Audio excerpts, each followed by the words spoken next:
Here's something I've noticed after years of talking with smart, capable women who want something in their lives to change.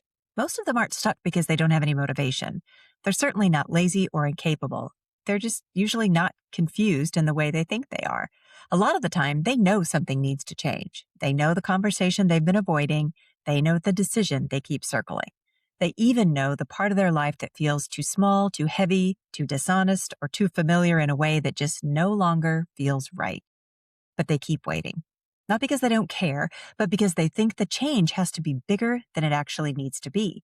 They think it has to be the full decision, the entire plan, the complete reinvention or perfect explanation. That version of change that finally proves to themselves and everybody else that they are serious. And while they wait for that version, nothing really changes. The same decision stays undecided. The same conversation stays unsaid. The same desire keeps getting pushed into someday, and that same pattern keeps repeating. That's what we're talking about today. Not the big dramatic change, not the big life overhaul, not the version where everything is suddenly clear and easy. We're talking about a micro pivot. A micro pivot is the smallest honest move that interrupts that pattern you've been living in. Small enough that you can actually do it, but honest enough that it truly matters, and clear enough that afterward, you know something shifted. And that matters because small and honest beats impressive and unsustainable every single time.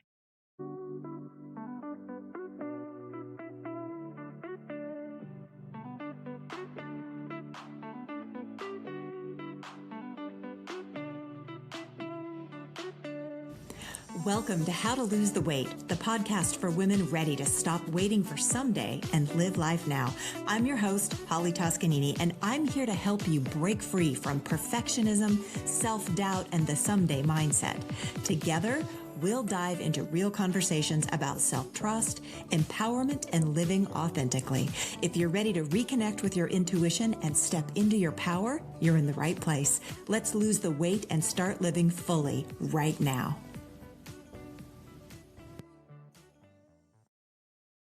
Welcome back to How to Lose the Weight. I'm Holly Toscanini, and this is the third week of the Initiate phase of our Weight Framework series.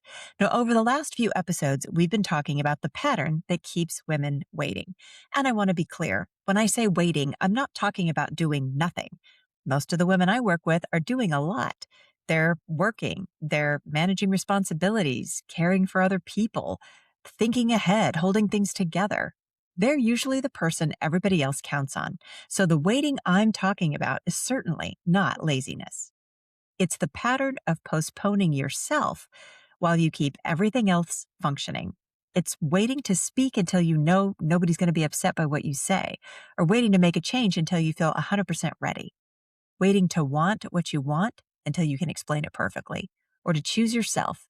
So waiting to start until you know you won't fail is the kind of waiting I'm talking about. It's a kind of waiting we're here to lose. In episode 118, we talked about the 80% start, beginning before everything feels perfectly ready. In episode 119, we talked about the courage-confidence sequence, the idea that confidence usually comes after you take action, not before. And today we're talking about a tool that makes that sustainable, the micro pivot, because you can take one brave action, you can have one clear moment, you can finally send the email, say the thing, make the appointment, or admit the truth. But if the move is too big, too dramatic, or too dependent on perfect conditions, it can be really hard to do again. And self-trust isn't built from one big moment. It's built from repeated proof. Small moves, honest actions, kept promises. The micro pivot is how you begin to build that truth. Let's start with this all or nothing trap because it's one of the most common patterns I see in women who genuinely want to change their lives. The all or nothing trap sounds like this. If I can't do the whole thing, what's the point? Or if I can't make the full change, the small version really doesn't count. Or if I can't commit to 100% completely doing it, maybe I shouldn't start at all. If I can't do it perfect, I'm just going to wait until I can. And I get it. There is a part of you that does not want to pretend, right? You don't want to tell yourself you're changing if nothing is actually changing. You don't want to make a tiny move and then act like you've transformed your whole life. That makes sense. I get it. But here's the problem. The all or nothing standard usually produces nothing. Not because you don't want the change, but because the whole version of the change often requires more than you have right now. More energy, more time, more support, more certainty, more clarity, more courage, more emotional capacity, maybe. And if the only version of change that counts is the complete version, then that first move is never going to happen. This is how a woman can spend months, years, even decades waiting for the real change while the next honest step keeps sitting right in front of her. She wants to write again, but thinks if she can't commit to a full writing schedule or writing the novel, it just doesn't count. Or she wants to speak up in her relationship, but she thinks if she can't explain everything perfectly, she should just stay quiet. Or she wants to explore a new direction in work, but because she doesn't know where it's going to lead, she doesn't do anything. Or she wants more space for herself. But if she can't create a full spa day, she doesn't protect the 1 hour she actually has. This is where women get stuck, not because they don't care, but because they only trust the big version. Now, the micro pivot works because it lowers the entry point without lowering the truth, and that's important. A micro pivot does not mean dream smaller, and it doesn't mean settle, and it's certainly not a way to convince yourself that a tiny action is enough forever. It means, what is the smallest, honest move I can make today? Not the most impressive or the complete, the honest move. Because one honest movement has power. Honest sentence can change a conversation. One protected hour can change your relationship to your own desire. One clear no can change the way you see your own boundaries. One appointment can move something from I should really deal with this to I'm taking care of it. One small decision can prove that you're no longer waiting for perfect clarity before you participate in your own life. Now, most real change doesn't start with a whole plan. It starts with just one small thing you stop negotiating away, and then another, and then another. And over time, those small things create something solid. You start to trust yourself because you've got evidence. You've got proof that you can tell the truth, or proof that you can take up space, or proof that you can move before you feel 100% ready. Now you have proof that you can keep a promise to yourself, even when life isn't perfectly arranged around your self growth. That's what a micro pivot is for. A micro pivot, if I want to define it clearly, is really the smallest honest move that interrupts that pattern. It's small because if it's too big, you're probably not going to do it. Not because you're weak, but because your real life has limitations. You've got responsibilities and relationships and work. And I don't know, maybe you're like me and you're a caregiver, or you're dealing with health changes and low energy and hormones and stress and money concerns, all of it. A season of life that is already pretty full. So small matters, right? But honest matters just as much, because not every small action is a micro pivot. Some small actions are just avoidance in a more acceptable form, like researching the same thing for another week.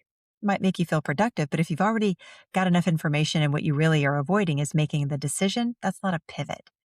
Making a better plan may feel responsible, but what if you actually need is just to send the email, or the plan is not the pivot? See, talking to one more person about the same issue might feel helpful, but if you already know what's true and you're trying to get somebody else to give you permission, that's not a pivot either.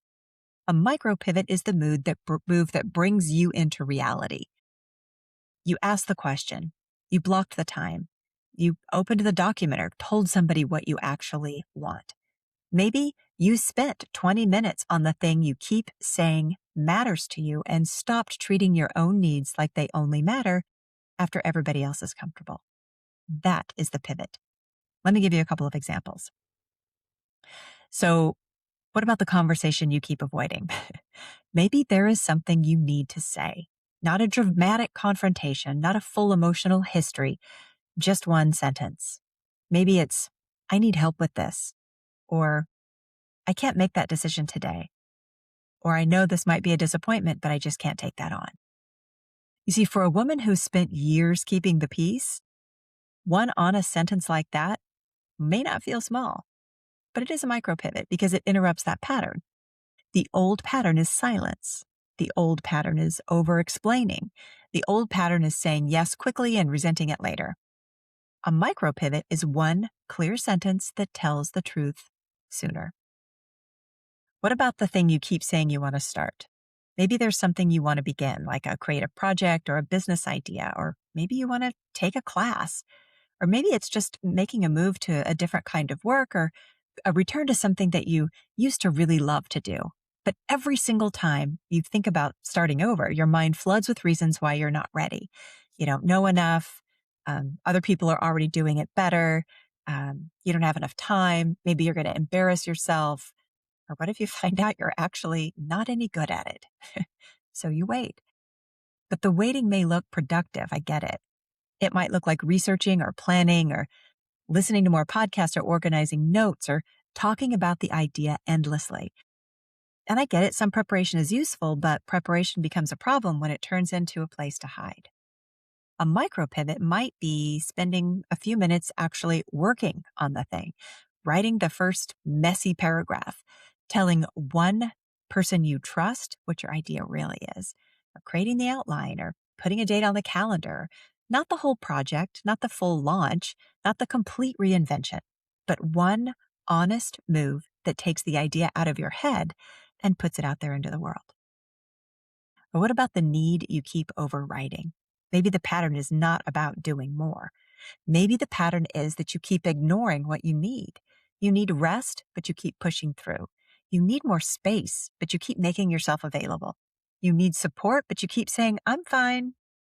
You need time to think, but you answer immediately because you don't want anyone to be disappointed in you. A micro pivot might be pausing before you say yes. It might be taking the hour you already said you needed. It might be asking someone else to handle the thing, or choosing clothes that fit your body now instead of punishing yourself with what used to fit. It might be making the appointment you've been putting off. The point is not to turn self-care into another project. The point is to stop overriding yourself automatically. Sometimes the micro pivot is not adding something. Sometimes it's interrupting that automatic yes. The automatic, I'll handle it, no problem, I can make it work. The micro pivot asks, what would change if I stopped disappearing from my own life in small, ordinary ways? That's the work. So let's make this practical. Here is how to choose your micro pivot this week. Step 1, name what you're waiting for. So finish this sentence. I'll do it when. I'll do it when I feel more confident. I'll do it when things calm down. I'll do it when I know exactly what I want. I'll do it when I have more time. I bet you can hear yourself in some of those. What about I'll do it when I have more money, or when nobody's going to be upset about it, or when I can do it perfectly, or when everybody else has gotten what they need, then I'll have time for myself. This sentence matters because it shows you the condition you've placed on your own movement. Now, some conditions are real. I get it.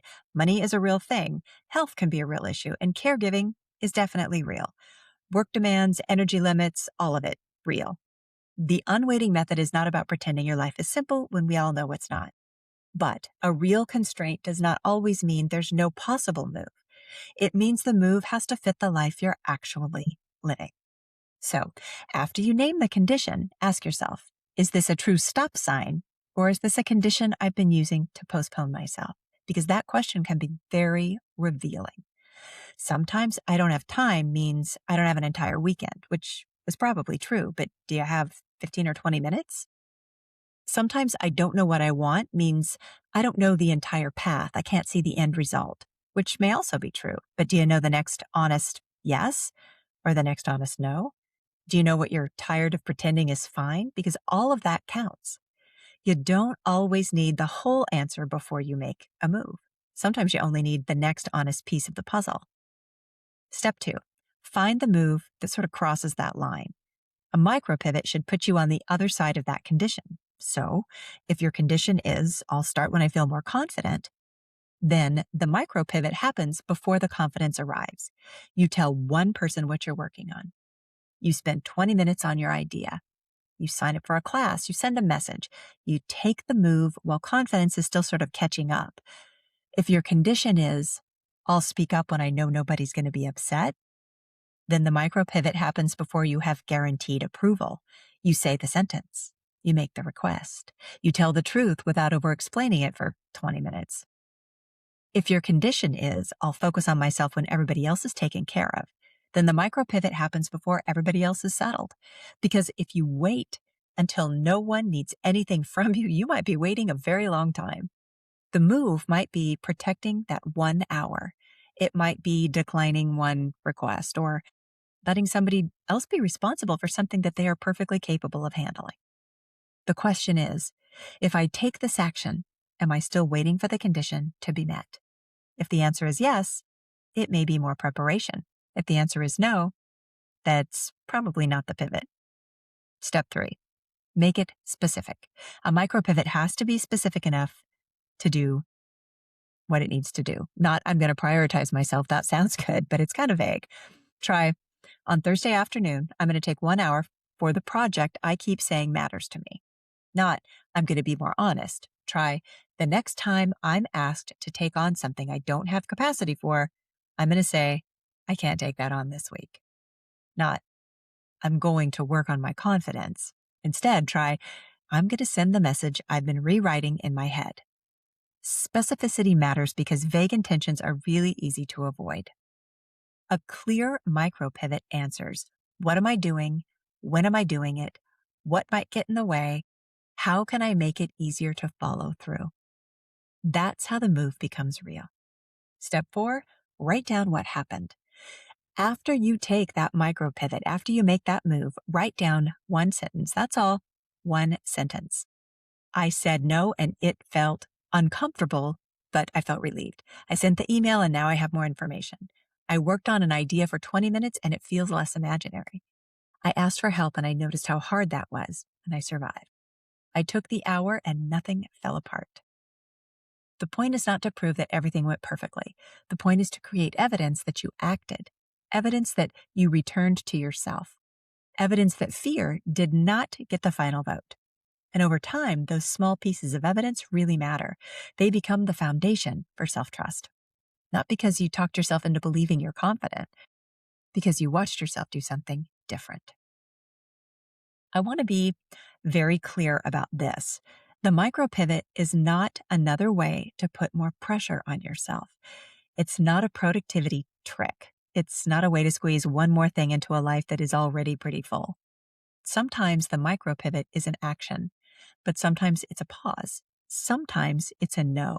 Sometimes it's not answering right away. Sometimes it's asking for help or letting something be imperfect, or maybe just allowing somebody else to be disappointed without rushing in to fix it. This is especially important for women who are used to being the reliable one, the one who handles it, the one who figures it all out, who adjusts, the woman who says, it's fine, even when it isn't.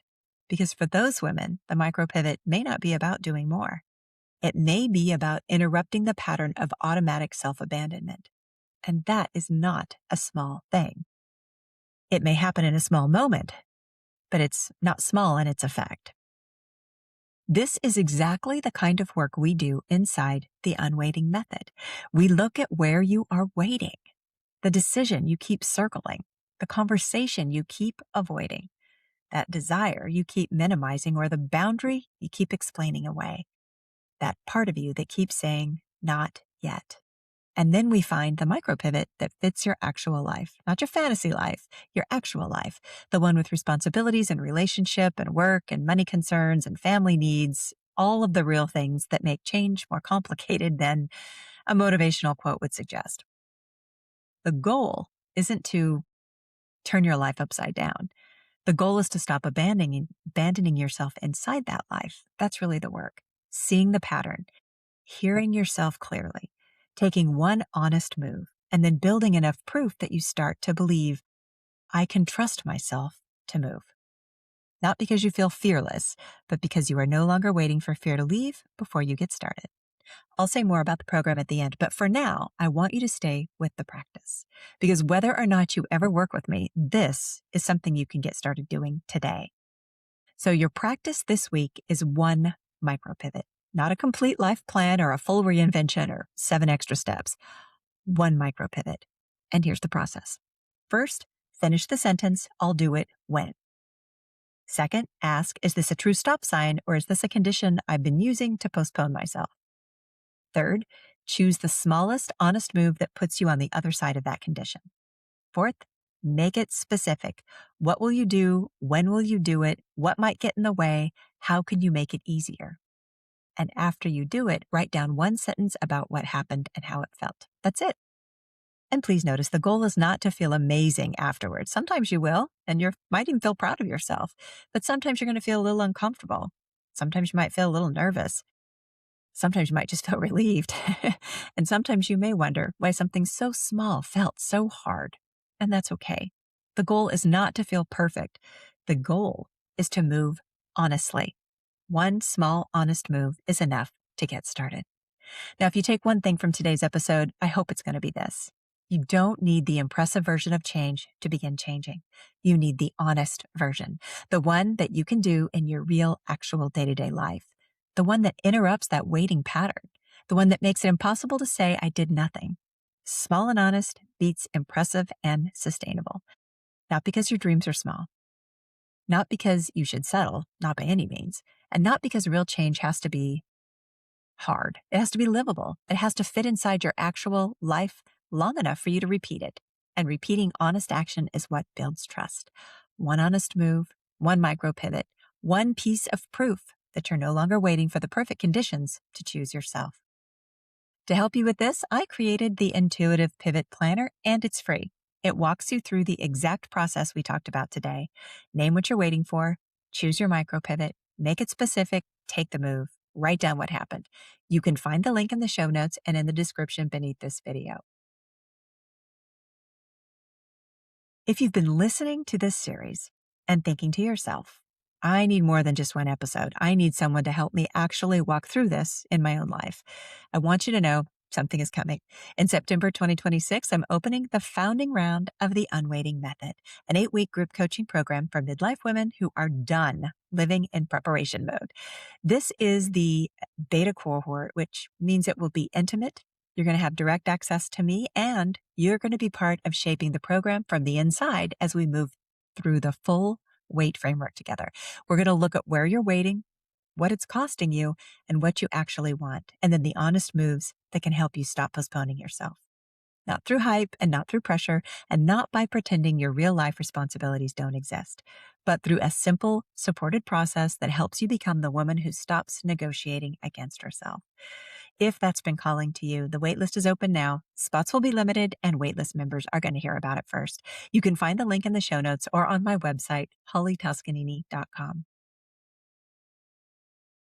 Next week, we move into the final phase of the WAIT framework series, the T phase, trust.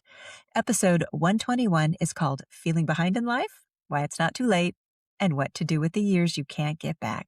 Because when women finally start to move, something unexpected can show up alongside that momentum. Grief. The ache of realizing how long you've waited, how many years you spent asking for permission, how many times you told yourself not yet. That grief is real, and it deserves to be named.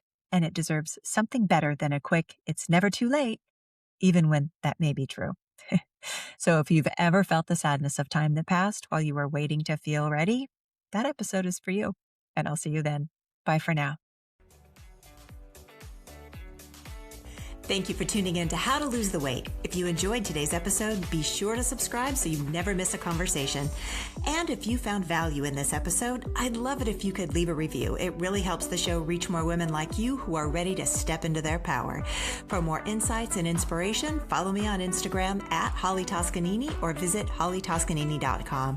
Until next time, remember, stop waiting and start living.